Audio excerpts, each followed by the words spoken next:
The morning sun filtered through the floor-to-ceiling windows of Studio 7 at Manhattan Media Center, casting long shadows across the pristine white set. It was Tuesday, November 15th, and the air buzzed with the kind of electric tension that only comes before a live television event that everyone knows will make headlines.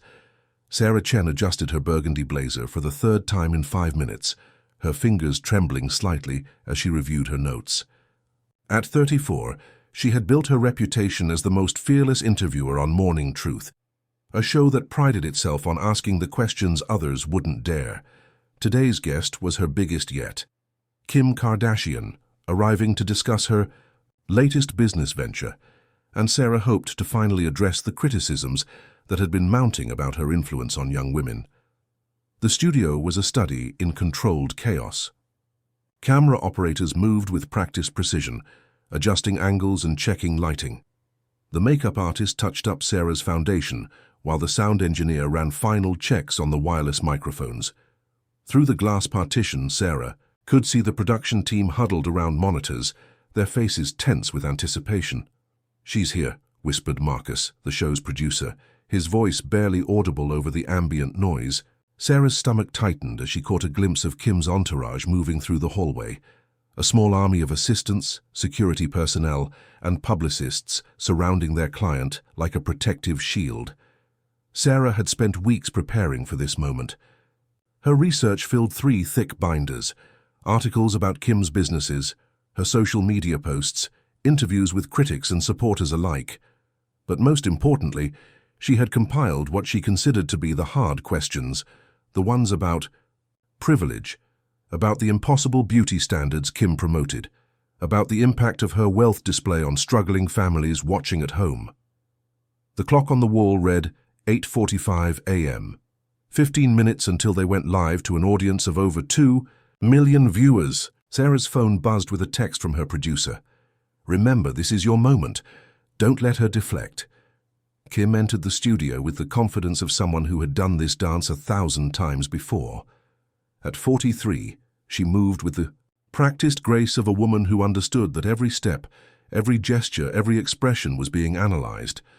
Her cream-colored silk blouse and tailored black pants were impeccable, her makeup flawless despite the early hour.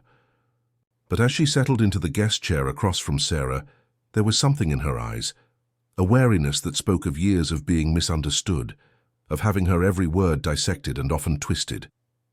"Good morning, Kim. Thank you for being here," Sarah said, her professional smile not quite reaching her eyes. "Good morning, Sarah.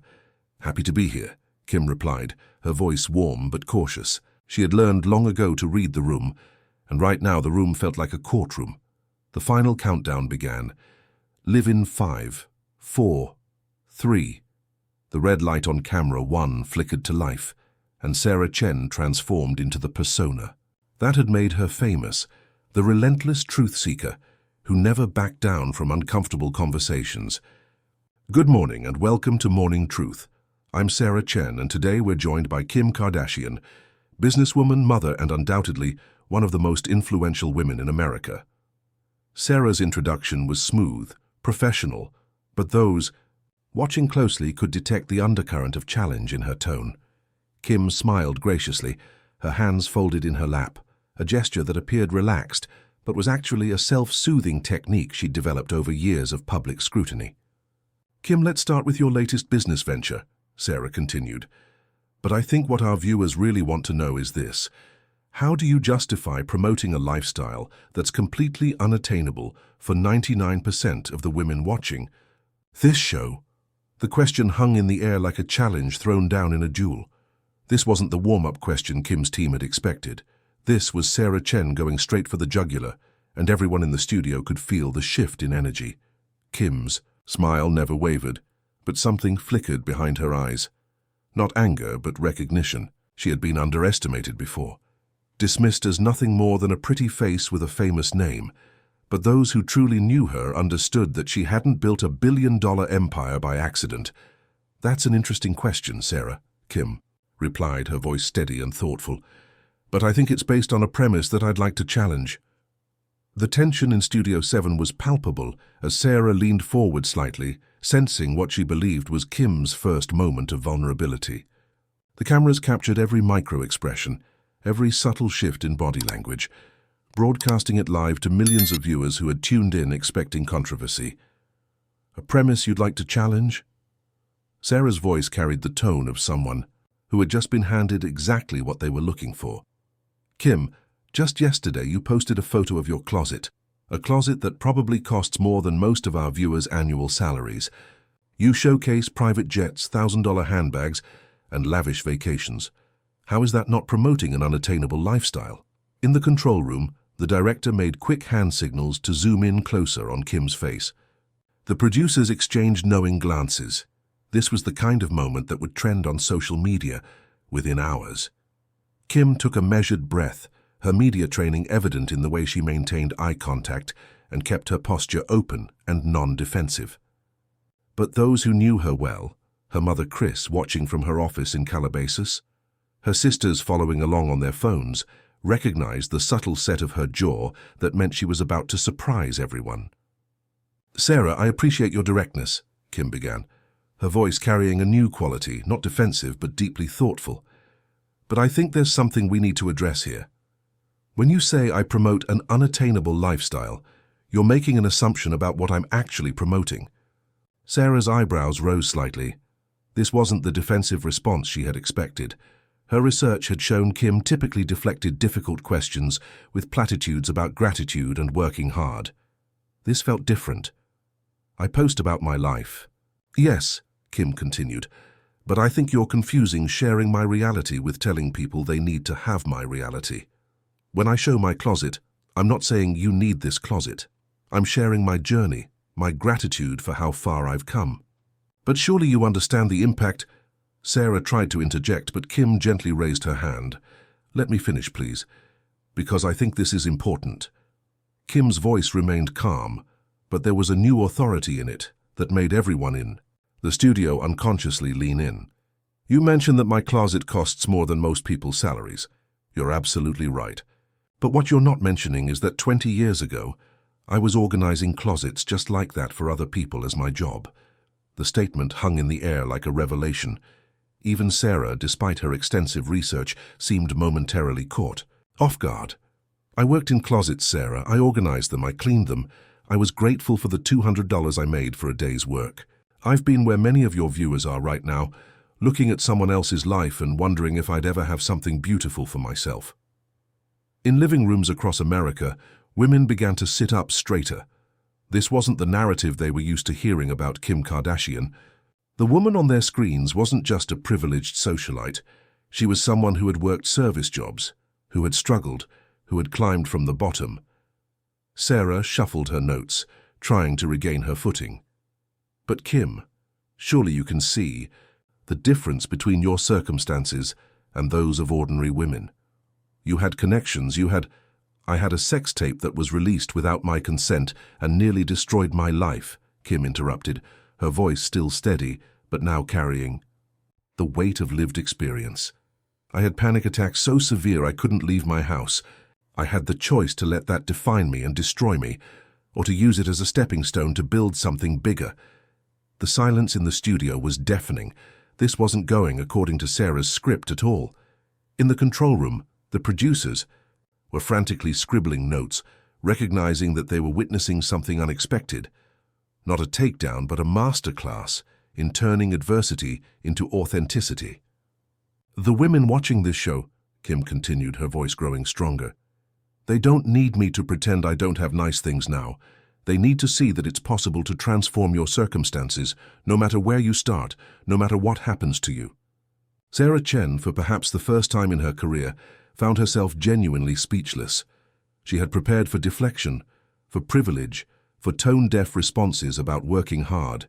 She had not prepared for raw honesty about trauma, about climbing from rock bottom, about the reality behind the glossy Instagram posts. But Kim wasn't finished. "You want to talk about what I promote? I promote the idea that women can rebuild themselves after they've been torn down. I promote the idea that your worst moment doesn't have to be your defining moment. And yes, I promote the idea that women can build businesses, can accumulate wealth, can have beautiful things, because for too long we've been told that wanting those things makes us shallow. The camera captured Sarah's face as she processed this unexpected turn. She had set a trap, but somehow she was beginning to realize she might have walked into one instead. The live audience in Studio 7 was completely silent, hanging on every word as Kim Kardashian continued to dismantle the narrative that Sarah Chen had carefully constructed. The morning light streaming through the windows seemed to spotlight Kim. As she leaned forward, her composure unshaken despite the aggressive line of questioning. Sarah regrouped quickly, her journalistic instincts kicking in. "Kim, that's a powerful story, but let's talk about responsibility. You have 350 million followers on Instagram alone. When you post about your lifestyle, don't you feel a responsibility to consider the psychological impact on young women who can't afford these things?" It was a fair question, and Kim nodded thoughtfully. "Absolutely. I do feel that responsibility." "But Sarah, I think you're misunderstanding what responsibility looks like." Kim paused, her eyes scanning the studio audience before returning to Sarah's face. "Responsibility isn't hiding success or pretending I don't have nice things. Responsibility is showing the whole picture, the work, the failures, the building process. It's showing that success isn't handed to you, it's created by you." "But the research shows," Sarah began, consulting her notes. "The research shows what exactly?" Kim interrupted gently but firmly. "That seeing success is harmful, or that seeing success without context is harmful, because there's a big difference." In the control room, the director was making frantic gestures. The interview was going viral in real time, with clips already being shared across social media platforms. For Kim Kardashian Live was trending, but not for the reasons anyone had expected. "Let me tell you what I think is actually harmful," Kim continued, her voice taking on a passionate edge that her usual interviews rarely captured. "What's harmful is telling women that wanting more for themselves is shallow. What's harmful is suggesting that financial security isn't important. What's harmful is the idea that women should make themselves smaller, so others feel more comfortable."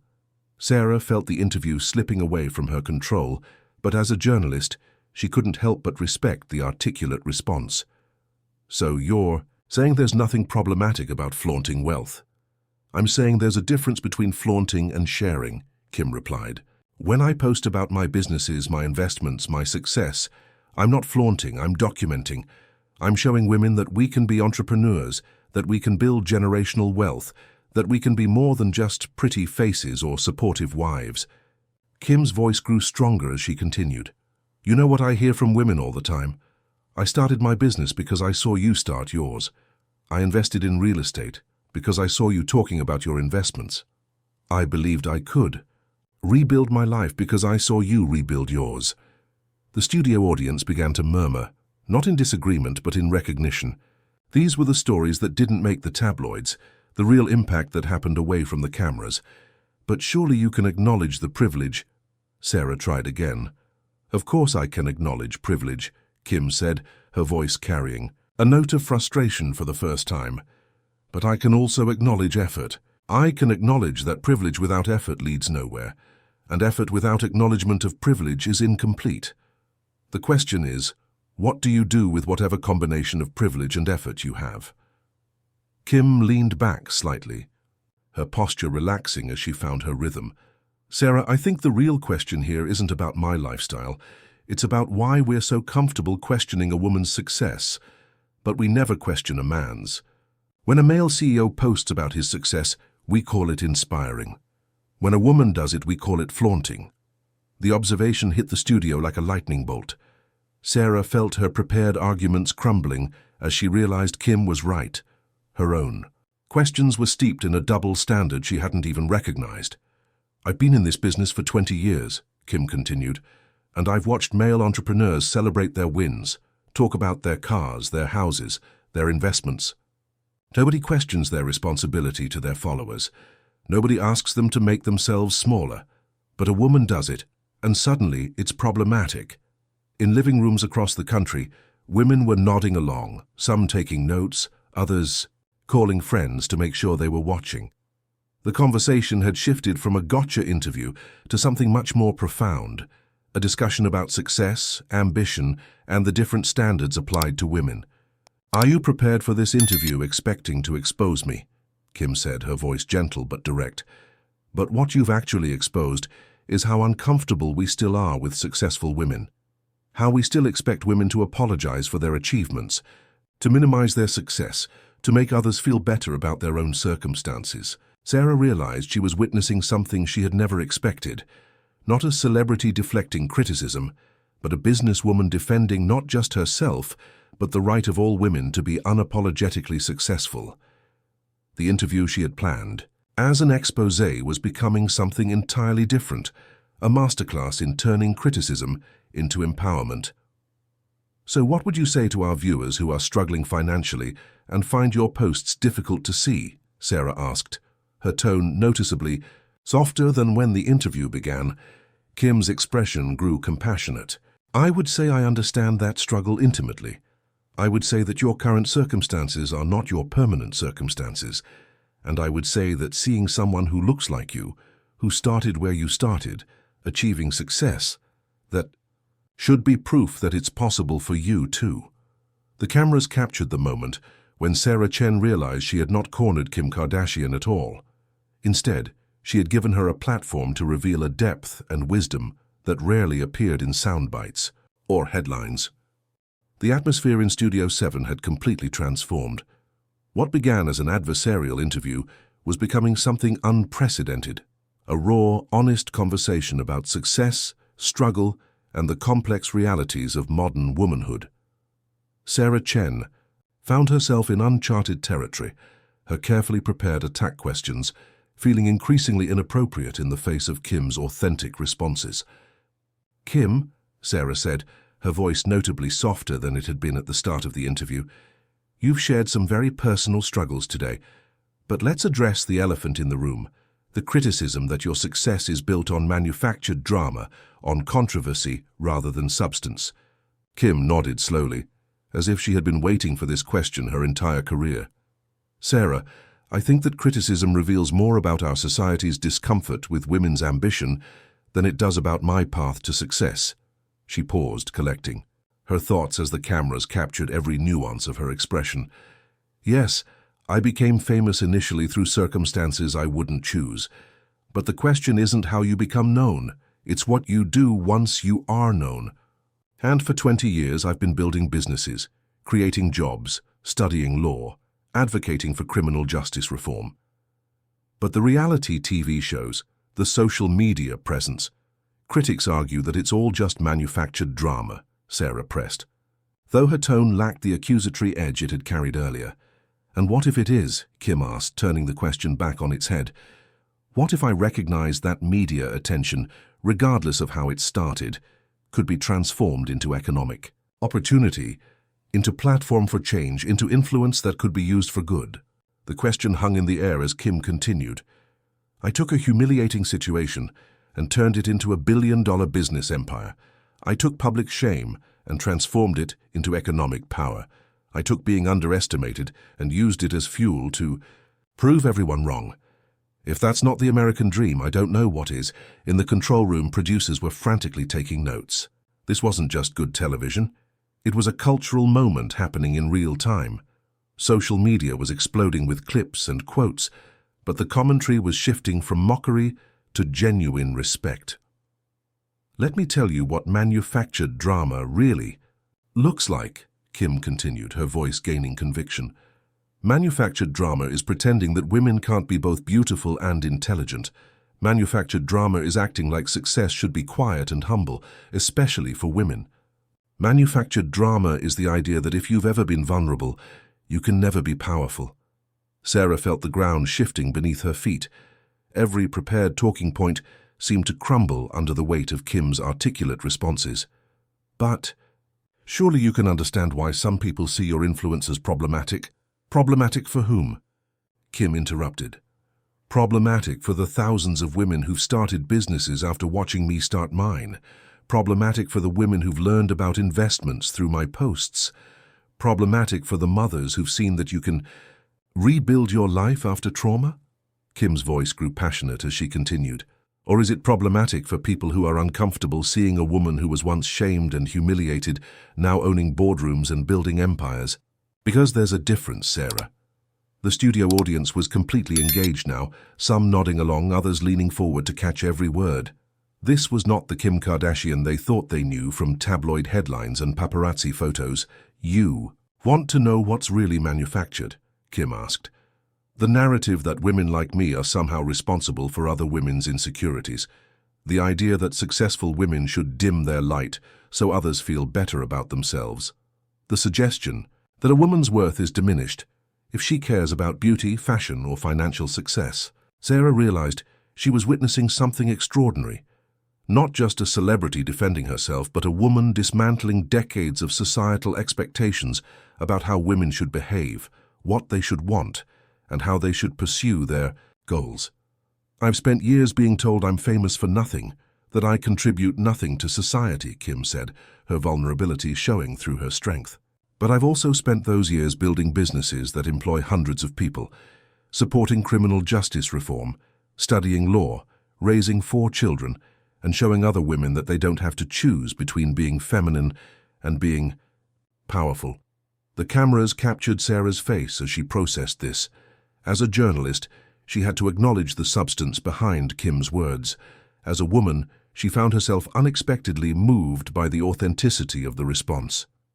The truth is, Kim continued, I've never asked anyone to live my life. I've never told anyone they need what I have. What I've tried to show is that you can transform your circumstances, that you can rebuild after being torn down, that you can use whatever platform you have, big or small, to create something meaningful. And if some people find my success uncomfortable, Kim added with a slight smile, maybe that says more about their relationship with success than it does about mine. The silence that followed was profound. Sarah Chen, known for her quick comebacks and pointed follow-ups, found herself genuinely contemplating Kim's words. The interview she had planned as an exposé was becoming a revelation, not about Kim's supposed shortcomings, but about the complex ways society judges successful women. Kim, Sarah said finally, her voice carrying a new note of respect. I think I came into this interview with some preconceived notions. You're clearly not the person I expected to meet.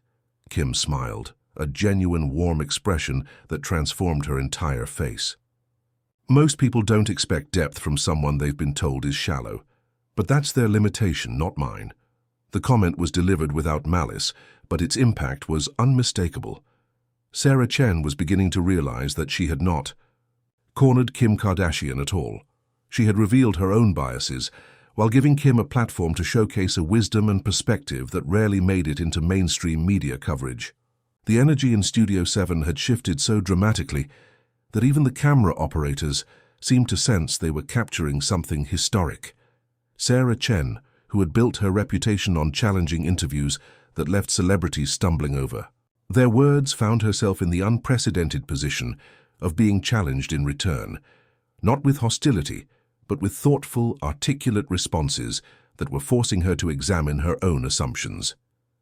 Kim, I have to ask, Sarah said, her voice carrying a new humility. How do you handle the constant criticism, the daily scrutiny of every choice you make? Kim's expression grew thoughtful, and for the first time in the interview, she appeared to let her guard down completely. Sarah, I think that's probably the most honest question you've asked me today. And the answer is, some days I handle it better than others. The admission of vulnerability was unexpected, and it created an immediate shift in the studio's atmosphere. This wasn't the polished, media-trained response everyone had come to expect from celebrity interviews. There are mornings when I wake up and see thousands of comments about my appearance, my parenting, my business decisions, my personal life, Kim continued. There are days when I question whether putting myself out there is worth it. But then I remember something important. She paused, looking directly into the camera. I remember that every criticism I face, every judgment, every nasty comment, it's nothing compared to what I've already survived. The sex tape, the public humiliation, the divorce, the robbery in Paris. I've been through things that could have destroyed me. Instead, they made me stronger. Sarah found herself genuinely moved by the honesty. "How do you find that strength?" "The same way every woman finds it," Kim replied. "You wake up every day and you choose to keep going. You choose to believe in yourself when nobody else does. You choose to build something beautiful out of the broken pieces." Kim's voice grew stronger as she continued. "But I also remember that I'm not just doing this for me anymore. I'm doing it for my daughters, who need to see that women can be powerful. I'm doing it for the women who message me about starting their businesses, going back to school, leaving bad relationships. I'm doing it for everyone who's ever been told they're not enough." In the control room, the producers were watching audience engagement numbers that had never been higher. Comments were pouring in from viewers who were sharing their own stories of resilience, their own journeys of transformation. "You know what I've learned in 20 years of public life?" Kim asked. "People's criticism of you is almost never about you. It's about their own fears, their own limitations, their own disappointments. When someone attacks your success, they're really attacking their own belief that success is possible." Sarah leaned forward, genuinely engaged now. "That's a remarkably mature perspective. Has it always been that way for you?" Kim laughed, a genuine, unguarded sound. "Absolutely not. I spent years taking every criticism personally, letting every negative comment wound me. I cried over magazine covers, over mean tweets, over people questioning my intelligence. But at some point you realize that you can either let other people's opinions define you, or you can define yourself. And when did that realization come?" Sarah asked. "When I decided to study law," Kim replied without hesitation. "Everyone laughed. Everyone said I wasn't smart enough, that I was just playing dress-up. But I knew that if I could pass the bar exam, if I could help people get out of prison, if I could use my platform for criminal justice reform, then their opinions of me became irrelevant." Kim's eyes lit up as she continued. "And you know what happened? I helped get people out of prison. I'm still studying, still working toward my law degree. I proved to myself that I could do something meaningful, something that matters. Once you prove that to yourself, other people's doubts become background noise." The transformation in the interview was complete. Sarah, who had begun the show as an adversary, found herself genuinely inspired by Kim's responses. "What would you say to women who are facing their own criticism, their own doubts?" "I would say that criticism is information, not instruction," Kim replied. "Some criticism is valid and can help you grow, but most criticism is just noise from people who are more comfortable with your limitations than your potential." She looked directly into the camera again. "To the women watching, you don't need anyone's permission to be successful. You don't need anyone's permission to want more for yourself. You don't need anyone's permission to rebuild your life, to start over, to dream bigger." Kim's voice grew more passionate. "And you certainly don't need to make yourself smaller so other people feel more comfortable. Your success is not selfish. It's inspiring. Your ambition is not threatening, it's necessary. Your refusal to settle is not problematic, it's powerful." The studio audience broke into spontaneous applause, something that rarely happened during serious interviews. Sarah found herself clapping as well, caught up in the authenticity of the moment. "Kim," Sarah said as the applause died down, "I came into this interview thinking I knew who you were. I was wrong." "Most people are," Kim replied with a gentle smile. "But that's okay. I've learned that changing minds isn't my job. Living my truth is. Building my businesses is. Raising my children is. Helping people through my advocacy work is. The opinions will always be there, but the work speaks for itself." Sarah nodded, looking down at her notes that now seemed completely irrelevant. "I think our viewers are getting a very different picture of you than what they might have expected." "Good," Kim said, "because the real story is always more complex than the headlines. The real story is that you can be feminine and powerful, beautiful and intelligent, vulnerable and strong. The real story is that your past doesn't have to define your future. The real story is that women can be whatever they choose to be." As the interview continued, Sarah Chen found herself in completely uncharted territory. The adversarial approach she had planned was dissolving into something far more meaningful, a genuine conversation between two women about ambition, judgment, and the complex realities of living in the public eye. Kim, I have to be honest with you, Sarah said, setting down her prepared notes entirely. I spent weeks researching this interview, preparing questions designed to challenge you, to put you on the spot. But I'm realizing that maybe I was asking the wrong questions. Kim tilted her head, her expression both curious and compassionate.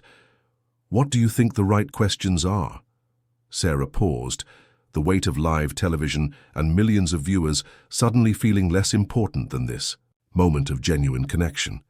Maybe the right question isn't why you share your success, but why we're so uncomfortable with women who own their success. Now that, Kim said with a knowing smile, is an interesting question. The camera captured the moment when Sarah's journalistic facade gave way to something more authentic. I've been thinking about what you said earlier, about the double standard. As I'm sitting here, I'm realizing that I've never questioned a male entrepreneur's lifestyle posts the way I questioned yours. I've never asked a male CEO if he feels responsible for other men's insecurities about money. Kim nodded thoughtfully. It's not just you, Sarah, it's all of us. We've been conditioned to believe that women should be grateful for success, but not proud of it, ambitious but not too ambitious, confident but not too confident. But where does that conditioning come from? Sarah asked, the interview now feeling more like a therapy session than a gotcha moment. From centuries of being told that women's value comes from making others comfortable, Kim replied. From being told that our worth is tied to our ability to nurture and support, not to achieve and accumulate. From the idea that a woman who wants more is somehow selfish or greedy. Kim's voice grew more passionate as she continued. We've internalized the message that women should be satisfied with less, grateful for scraps, apologetic for taking up space. But what if instead of teaching women to want less, we taught the world to celebrate women who want more? The question resonated through the studio like a challenge. Sarah felt something shifting inside her, not just as a journalist, but as a woman who had spent her own career fighting to be taken seriously in a male-dominated field. You're right, Sarah said quietly. I've spent my career trying to prove I'm tough enough, smart enough, worthy enough to sit at tables full of men. But I've never questioned why I felt I had to prove anything at all. Exactly, Kim said, leaning forward with genuine enthusiasm. We exhaust ourselves trying to prove we deserve success instead of simply claiming it. We apologize for our achievements instead of celebrating them. We shrink ourselves to fit into spaces that were never designed for us instead of building our own spaces. The conversation was taking on a life of its own, with both women seeming to forget about the cameras, the audience, the live broadcast. They were simply two women having the kind of honest conversation that usually happened in private. I think about my daughters, Kim continued, and I refuse to raise them in a world where they have to apologize for being powerful. I refuse to teach them that their dreams should be small enough to make others comfortable. I want them to see their mother as someone who built something from nothing, who turned pain into power, who refused to stay down. Sarah felt tears welling up in her eyes, a completely unprofessional response that she couldn't bring herself to suppress. That's beautiful, Kim, and I'm realizing that maybe that's what I was really responding to. Not your lifestyle, but my own fear that I'll never achieve that level of confidence in my own success. The admission hung in the air like a revelation. Kim's expression softened with understanding. Sarah, you've built an incredible career. You're sitting across from me right now because you've earned this seat through talent and hard work. But somewhere along the way you've been told that questioning other women's success is more valuable than celebrating it, that tearing down is more important than building up. Kim paused, choosing her words carefully. What if instead of using your platform to challenge successful women, you used it to challenge the systems that make it so hard for women to succeed in the first place? The suggestion was delivered with such gentle wisdom that Sarah felt her entire worldview shifting. She had built her career on being the journalist who asked tough questions, who held people accountable. But she was beginning to realize that she had been holding the wrong people accountable. You're absolutely right, Sarah said, her voice thick with emotion. I've been so focused on questioning individual women that I've never questioned the broader narrative that makes their success seem threatening or problematic. It's not too late to change that narrative, Kim said softly. You have a platform. just like I do. The question is, how do we use our platforms to lift each other up, instead of tearing each other down? The studio was completely silent, the audience captivated by the raw honesty of the exchange. This was no longer an interview. It was a moment of genuine human connection happening in real time. "Kim, I owe you an apology," Sarah said, her voice barely above a whisper.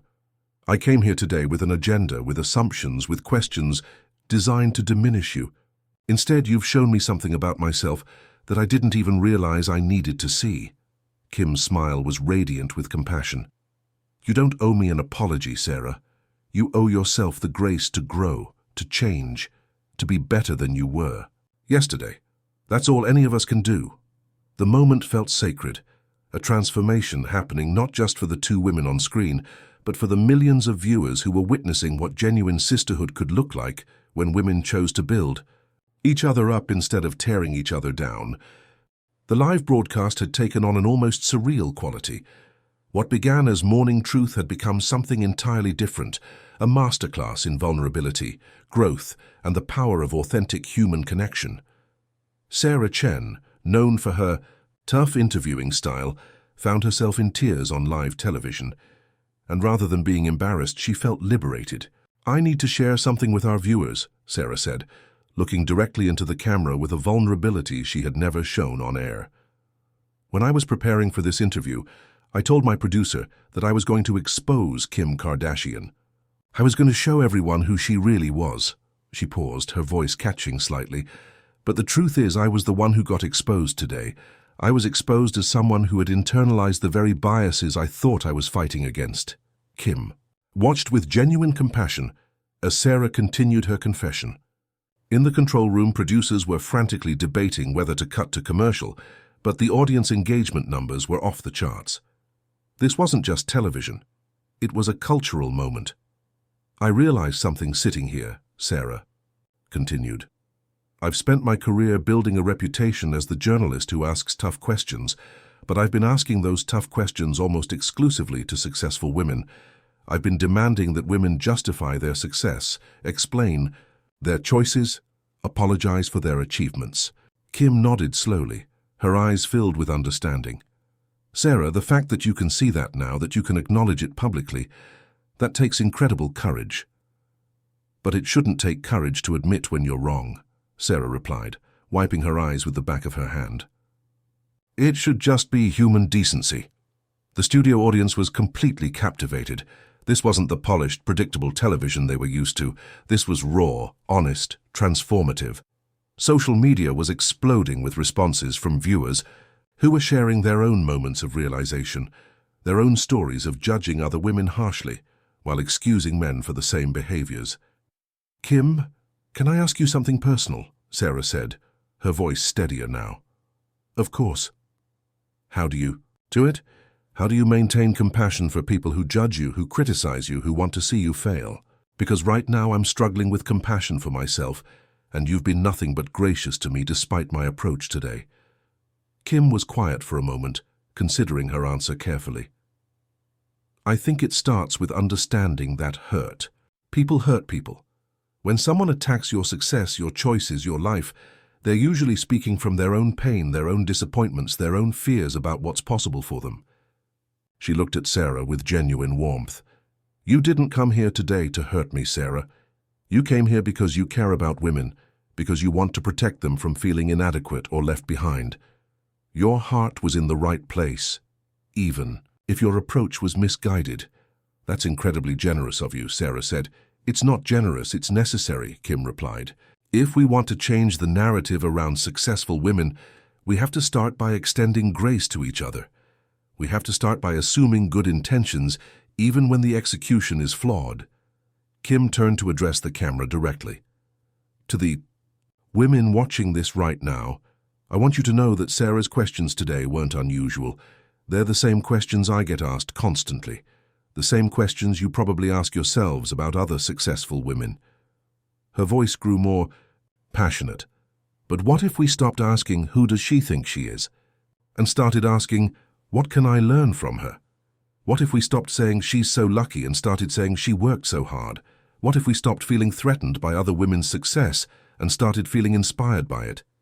Sarah was nodding along, scribbling notes, not for the interview but for her own personal growth. Kim, I think what you're describing is a complete shift in how women relate to each other. Exactly, Kim said. We've been pitted against each other for so long that we've forgotten we're on the same team. We've been taught to compete for limited seats at the table instead of building bigger tables. The metaphor resonated through the studio like a bell.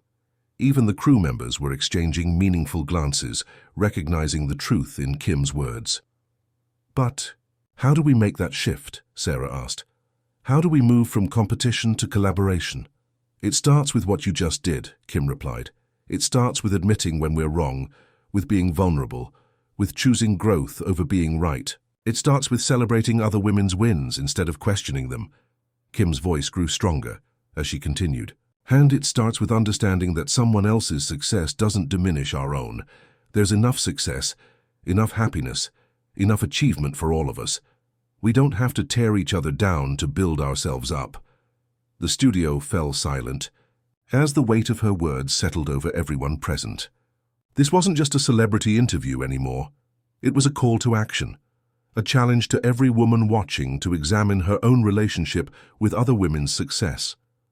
Sarah, Kim said softly, thank you for giving me the opportunity to share this message. Even though it wasn't your intention, you've helped me articulate something I've been feeling for years, but haven't been able to express clearly. Sarah looked up from her notes, her eyes bright with unshed tears. Kim, I think you've just changed my life, and I have a feeling you've changed a lot of other lives too. As the interview entered its final phase, something extraordinary was happening beyond the walls of Studio 7. Social media platforms were flooded with responses from women sharing their own stories of judgment, growth, and transformation. The #ChanceWomen Women was trending worldwide, with thousands of posts featuring women apologizing to other women they had criticized, celebrating successes they had previously dismissed, and committing to changing their own narratives. In the studio, Sarah was experiencing her own real-time transformation. The notes she had prepared, filled with gotcha questions and accusations, lay forgotten on her lap as she engaged in the most meaningful conversation of her broadcasting career. Kim, I want to address something directly with our viewers, Sarah said, her voice carrying a new authority, not the aggressive authority she had wielded at the beginning of the show, but the quiet authority that comes from genuine insight. Ladies, I know many of you tuned in today expecting to see Kim Kardashian get taken down a peg. I know because that's exactly what I planned to do. The honesty was startling in its directness. Kim watched with admiration as Sarah continued. But instead, what we've witnessed here is what happens when women choose to lift each other up instead of tearing each other down. What we've seen is the power of authentic conversation over manufactured conflict. Sarah turned to Kim. I want to ask you something that I should have asked at the beginning. What do you want women to take away from your story? Not the tabloid version, not the reality TV version, but your real story. Kim's expression grew thoughtful, and when she spoke, her voice carried the weight of someone who had spent years waiting to be asked this exact question. I want women to know that transformation is always possible, she began. I want them to know that your lowest moment can become the foundation for your highest achievement. I want them to understand that you don't have to choose between being beautiful and being intelligent, between being feminine and being powerful. She paused, collecting her thoughts as the cameras captured every nuance of her expression. But most importantly, I want women to know that they don't need anyone's permission to want more for themselves. They don't need to apologize for their ambitions, shrink their dreams to make others comfortable, or dim their light so others can shine. Kim looked directly into the camera, speaking to the millions of women watching. You are allowed to want financial security. You are allowed to want beautiful things. You are allowed to want recognition for your work. You are allowed to want respect, success, and happiness. These are not selfish desires. They are human desires. The studio audience was completely silent, hanging on every word. And to the women who are watching other women succeed and feeling inadequate or left behind, your feelings are valid, But they're not facts, Kim continued. Someone else's success doesn't mean there's less success available for you. Someone else's happiness doesn't mean there's less happiness for you. Someone else's achievements don't diminish your potential for achievement. Sarah found herself taking notes again, but this time for her own life rather than for the interview. Kim, what would you say to someone who's struggling to support other women because of their own insecurities? I would say that insecurity is information, Kim replied thoughtfully. When you see another woman's success and feel threatened, ask yourself what that's telling you about your own dreams. When you feel the urge to criticize another woman's choices, ask yourself what fears that criticism is masking. Kim's voice grew warmer, more nurturing. Your insecurity isn't a character flaw. It's a compass pointing toward what you really want for yourself. Instead of using that energy to tear someone else down, use it to build yourself up. That's such a powerful reframe, Sarah said, genuinely moved. I'm thinking about all the times I've criticized other women's choices, when really I was envious of their courage to make those choices. Exactly, Kim said with a knowing smile. Criticism is often just envy wearing a disguise. But once you recognize that, you can transform the energy. Instead of asking, who does she think she is, you can ask, how did she do that, and what can I learn from her? The interview was nearing its scheduled end, but both women seemed reluctant to conclude this transformative conversation. In the control room, producers were already planning follow-up segments, spin-off discussions, and extended coverage of what was clearly becoming a cultural phenomenon. Kim, I have one final question, Sarah said, her voice thick with emotion. If you could go back and tell your younger self, the woman who was dealing with the sex tape scandal, the public humiliation, the doubt, what would you say? Kim's eyes glistened with unshed tears as she considered the question. I would tell her that this pain has a purpose. I would tell her that she's stronger than she knows, that the people trying to break her are actually building her. I would tell her that 20 years from now, she'll be sitting on live television inspiring other women to transform their own pain into power. The emotion in Kim's voice was palpable. But mostly, I would tell her to stop apologizing for taking up space, stop apologizing for wanting more, stop apologizing for being exactly who she is. Because that woman, flawed, ambitious, resilient, unapologetic, she's going to change the world. The studio erupted in spontaneous applause. Sarah was openly crying now, and she made no attempt to hide it. Ladies and gentlemen, Sarah said, through her tears, I think we've all witnessed something extraordinary here today. This is what happens when women choose to support each other instead of competing with each other. This is what happens when we choose understanding over judgment, growth over being right. She looked at Kim with genuine gratitude. Kim, thank you for your grace, your wisdom, and your willingness to transform what could have been a hostile interview into something healing and inspiring. Kim smiled, her own eyes bright with tears. Thank you for your vulnerability, Sarah. Thank you for showing millions of women that it's never too late to change, to grow, to be better than you were yesterday. As the live broadcast concluded, the impact of what had just transpired was immediately apparent. Studio 7, which had begun the morning as a battlefield, now felt like a sanctuary of transformation. Sarah Chen and Kim Kardashian sat in comfortable silence for a moment, both processing the magnitude of what they had just experienced together. I need to apologize to you privately as well, Sarah said as soon as they were off the air, her voice still thick with emotion. What happened here today? I came in with such preconceived notions, such a narrow view of who you are. Kim reached over and gently touched Sarah's arm. Sarah, you don't need to apologize. What happened here was exactly what needed to happen. Sometimes we need to be challenged in order to grow, and sometimes the challenge comes from unexpected directions. Around them, the studio buzzed with activity as crew members broke down equipment, but there was a different energy in the air. People were moving more slowly, talking more quietly, as if they were reluctant to disturb the sacred space that had been created during the interview. Marcus, the show's producer, approached the two women with tears in his eyes. In 30 years of television, I have never seen anything like what just happened here, he said, his voice filled with awe. The phones haven't stopped ringing. The social media response is unlike anything we've ever experienced. He showed them his phone, where notifications were flooding in faster than the screen could display them. Women are sharing their own stories, apologizing to other women they've criticized, starting support groups, launching businesses they've been too afraid to start. This isn't just viral, it's transformational. Kim smiled, but there was a depth of satisfaction in her expression that went beyond mere professional success. This is what happens when women tell the truth to each other. This is what happens when we stop performing and start connecting.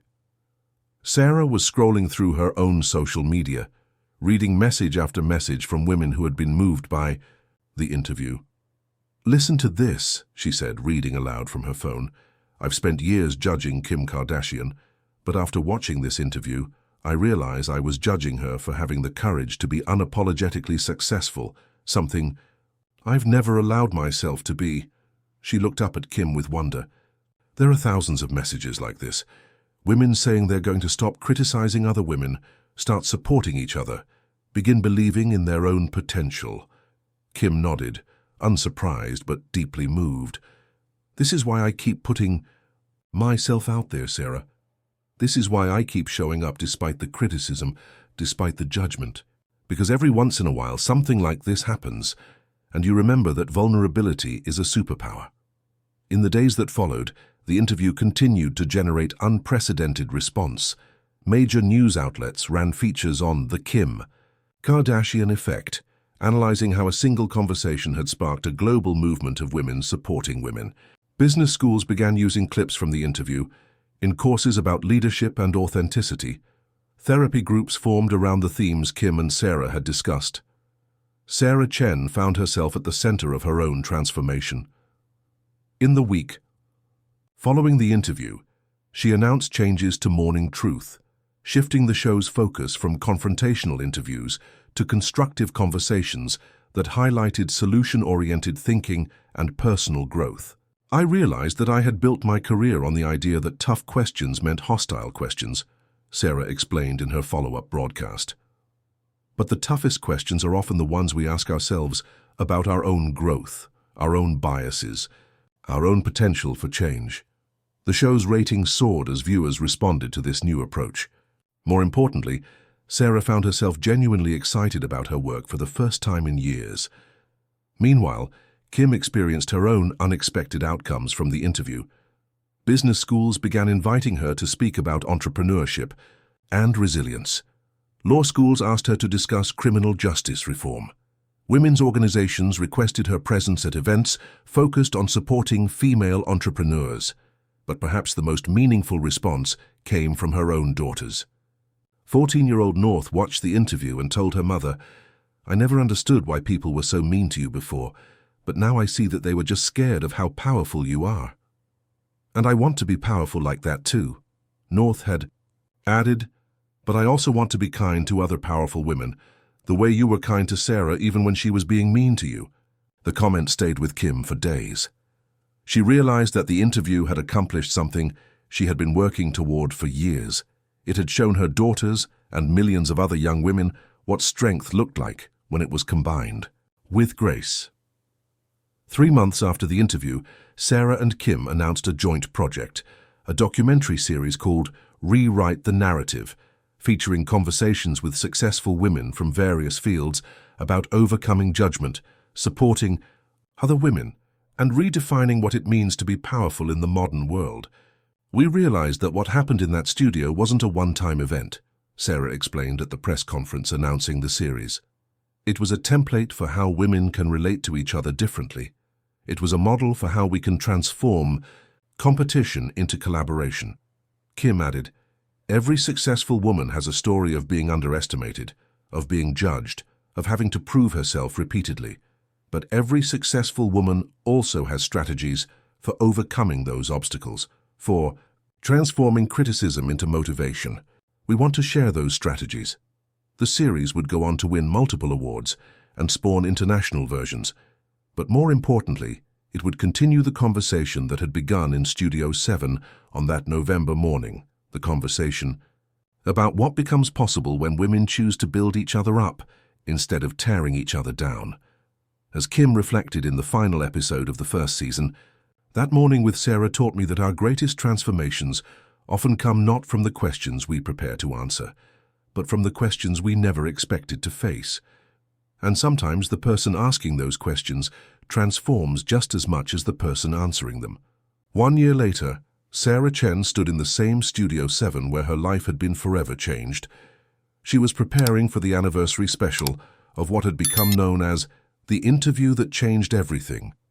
The woman who looked back at her from the makeup mirror was fundamentally different from the one who had sat in that same chair 12 months earlier. The intervening year had been a whirlwind of professional and personal transformation. Morning Truth had evolved into one of the most respected programs on television, known for its thoughtful approach to complex issues and its commitment to constructive dialogue.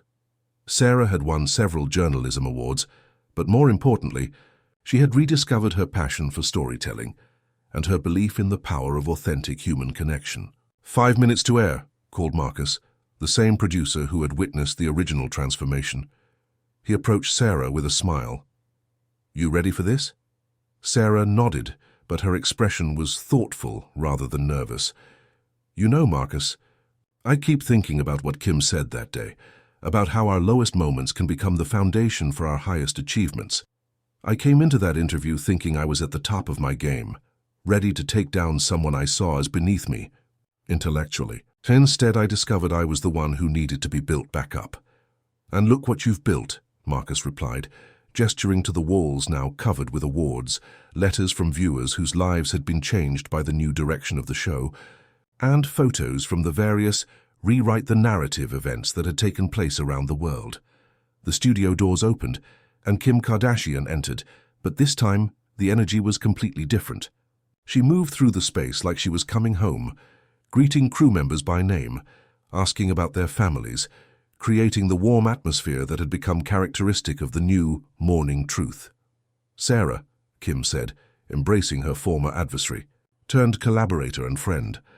"Can you believe it's been a year?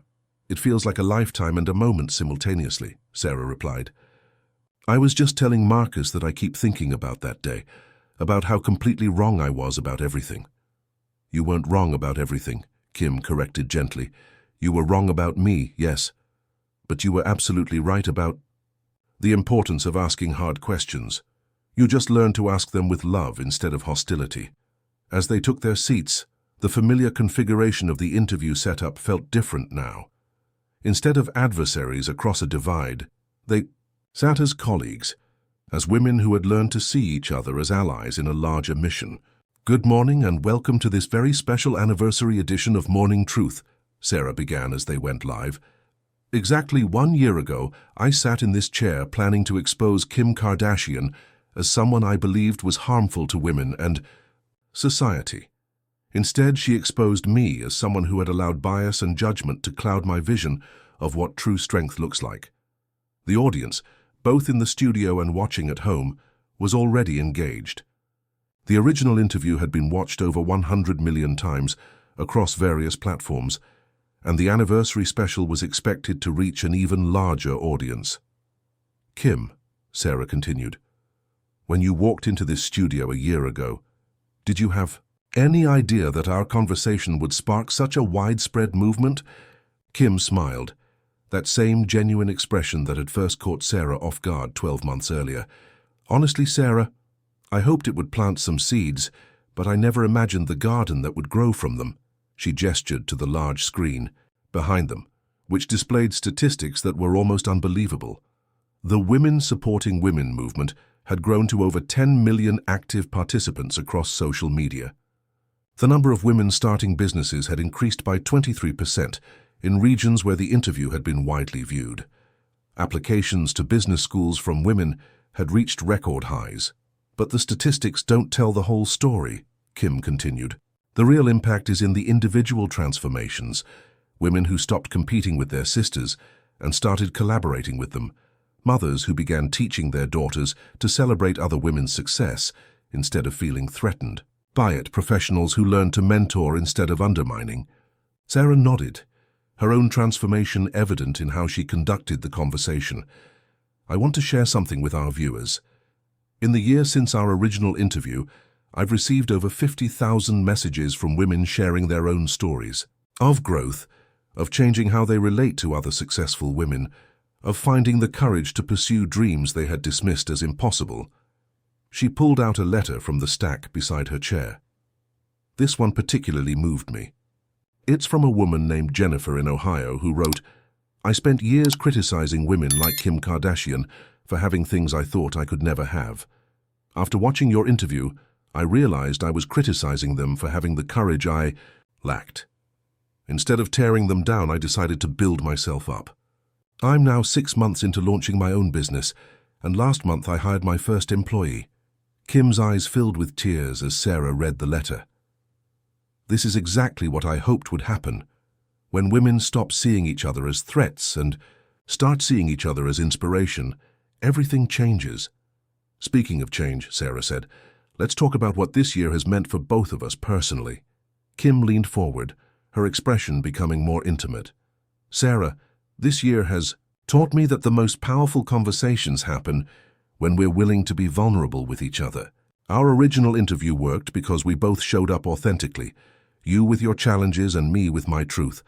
That authenticity created a space for real connection. And for me," Sarah added, "this year has been about learning the difference between accountability and attack. I still believe in asking hard questions, but I've learned to ask them from a place of curiosity rather than judgment, from a desire to understand rather than to destroy." The conversation continued for another hour, covering the various projects that had emerged from their collaboration, the global response to the Rewrite the Narrative series, and their hopes for the future of women supporting women. As the show concluded, Sarah looked directly into the camera.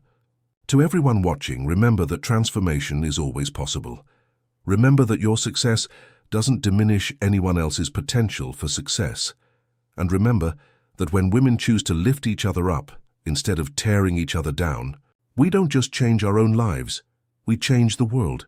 Kim added, "The greatest gift we can give each other is the permission to be powerful, to be ambitious, to be unapologetically ourselves.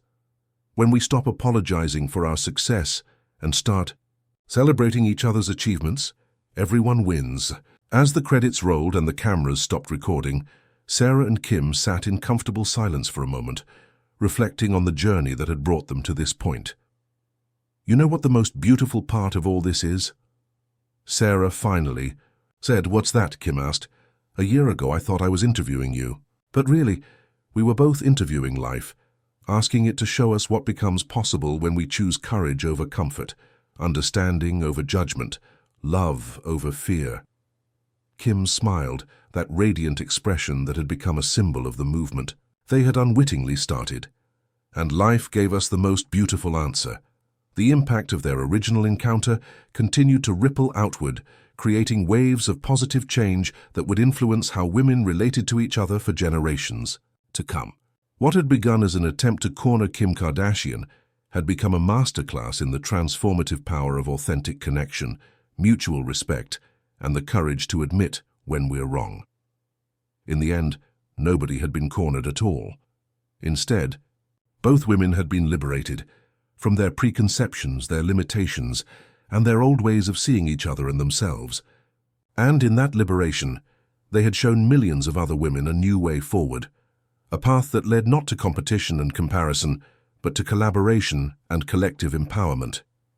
The interview that was supposed to leave viewers stunned by Kim's downfall instead left them stunned by the beauty of what becomes possible when women choose to see each other not as enemies, but as allies in the greatest adventure of all, the adventure of becoming fully, authentically, unapologetically themselves.